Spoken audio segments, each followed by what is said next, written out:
అందరికి నమస్తే అండి. పుష్ప వ్లాగ్స్‌కి స్వాగతం.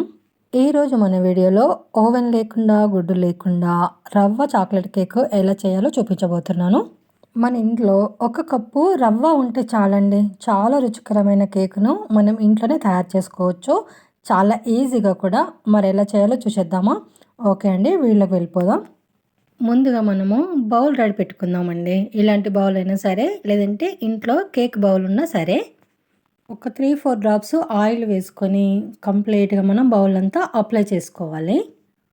ఇంట్లో బటర్ పేపర్ ఉంటే ఆ గిన్నెలో అడుగు బాగానే పెట్టండి. లేదంటే ఇట్లా ఆయిల్ అప్లై చేయాలండి. కేక్ అంటుకోకుండా రావడానికి. ఆయిల్ అప్లై చేసిన తర్వాత పొడి పిండి ఇట్లా గోధుమ పిండి చల్లాలండి కోటింగ్ లాగా. ఇలా చేయడం వల్ల కేక్ కింద అంటుకోకుండా ఉంటుంది. చూడండి, ఇలా రెడీగా పెట్టేసుకోవాలి. ఇప్పుడు ఒక మిక్సీ జార్లో ఒక కప్పు సన్నరవ్వ, ఒక కప్పు షుగరు, అలాగే 4-5 ఇలాచీలు వేసుకొని సన్నగా పౌడర్ చేసుకోవాలి. ఇప్పుడు ఒక బౌల్ తీసుకొని బౌల్ మీద పిండి జల్లెడ పెట్టుకొని అందులో ఒక కప్పు గోధుమ పిండి వేసుకోవాలి. అలాగే ఇప్పుడు షుగరు, సన్నరవ్వను కూడా మనం పౌడర్ చేసుకున్నాం కదండి, మిక్సీలో వేసుకొని అది కూడా వేసేసుకోవాలి. ఇందులోనే 3 టేబుల్ స్పూన్ల కోకో పౌడర్ వేసుకోవాలి. మనం రవ్వ చాక్లెట్ కేక్ చేసుకుంటున్నాం కాబట్టి కోకో పౌడర్ వేస్తున్నానండి. కోకో పౌడర్ అందుబాటులో లేకపోతే స్కిప్ చేసుకోవచ్చు. ప్లెయిన్ రవ్వ కేక్ అవుతుంది. ఇప్పుడు ఇదంతా మనం జల్లించుకోవాలి. ఇలా జల్లించుకోవడం వల్ల మన పిండి కలిపేటప్పుడు మనకు ఉండకట్టకుండా ఉంటుందండి. ఈజీగా కలిసిపోతుంది. అలాగే మనము మిక్సీలో వేసుకున్నప్పుడు రవ్వ కానీ షుగర్ కానీ ఉన్నా కూడా ఇలా వచ్చేస్తుంది అన్నమాట. ఇప్పుడు ఇందులో పావు స్పూన్ సాల్ట్ వేసుకోవాలి. చిటికెడు బేకింగ్ పౌడర్, చిటికెడు బేకింగ్ సోడా వేసుకోవాలి. ఇప్పుడు ఇందులో నేను చాకో చిప్స్ వేస్తున్నాను, ఒక పావు కప్పు. ఈ చాకో చిప్స్ వేయడం వల్ల పిల్లలు ఇష్టంగా తింటారండి. చాలా టేస్ట్గా వస్తుంది కేకు. మనకు సూపర్ మార్కెట్లో అందుబాటులో ఉంటాయి ఇవి. ఇవన్నీ వేసి ఇప్పుడు ఒక్కసారి మనం బాగా కలిపేసుకోవాలండి, పిండిలో ఇవన్నీ కలిసిపోయేలాగా. ఇప్పుడు ఇందులో ఒక కప్పు సన్ఫ్లవర్ ఆయిల్ వేసుకోవాలి. ఇప్పుడు ఒకసారి బాగా కలిపేసుకోవాలండి, ఆయిల్ మొత్తం పిండిలో కలిసిపోయేలాగా. ఇప్పుడు ఇందులో పాలు కూడా పోద్దామండి. వేడి చేసిన పాలు అండి ఇవి, గోరువెచ్చగా ఉండాలి. ఒక సగం కప్పు మాత్రమే పోస్తున్నాను. ఇంకేమైనా అవసరం ఉంటే తర్వాత చూద్దాం. ఈ కేక్ మిశ్రమము మరీ గట్టిగా ఉండకుండా, మరీ పల్చగా ఉండకుండా చేసుకోవాలండి. చూడండి, ఇలా ఉంటే సరిపోతుంది. సగం కప్పు పాలు మాత్రమే పోసినాం కదా, ఇంకా సగం కప్పు అలాగే మిగిలినాయండి, అవసరం లేదు ఇంకా. ఇప్పుడు మనం ముందుగా రెడీ చేసి పెట్టుకున్న బౌల్లో ఈ మిశ్రమాన్ని మొత్తం వేసేసుకోవాలి.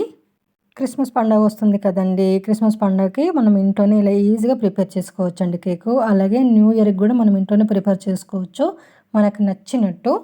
ఇలా అంతా వేసుకున్న తర్వాత బౌల్ ఇలా కొంచెం మనం కదిపితే మొత్తం సెట్ అయిపోతుందండి. పైన మొత్తం ఫినిషింగ్ వచ్చేస్తుంది.